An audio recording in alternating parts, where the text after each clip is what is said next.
全明白並且會盡自己嘅力量，永遠支持公署嘅獨立性，不偏不倚，絕對係公署運作嘅基礎。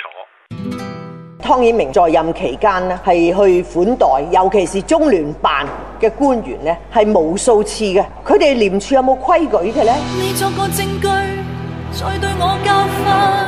湯顯明嘅所作所為，呢個簡直係令整個特區政府，特別係廉署呢，係蒙羞。香港人都有廉潔嘅核心價值，無論時代點變，我哋深信，就算只係一個壞蛋，已經足以破壞我哋嘅標準。堂堂男人別太過分，如何前灘我當顧問。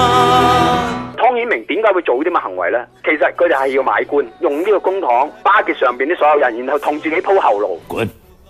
請你滾出去。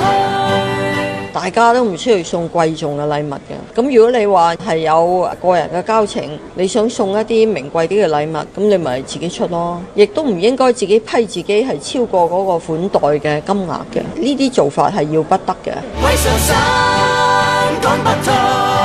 我哋都有好合理嘅質疑，就係佢會唔會以公帑去拉關係，打好一個關係網絡，換取今日呢個政協嘅職位。唔理你咩身份、咩階層，貪污腐化絕對冇得留低。看心去會是誰？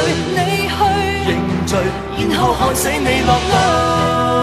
湯顯明係有需要清清楚楚交代動用公帑係點樣使法，點解需要同中聯辦有咁多來往？其實男人好似煲湯咁噶咋，如果煲乾水咁點啊？咁咪換個煲湯。再見，不見誰又有空再受罪？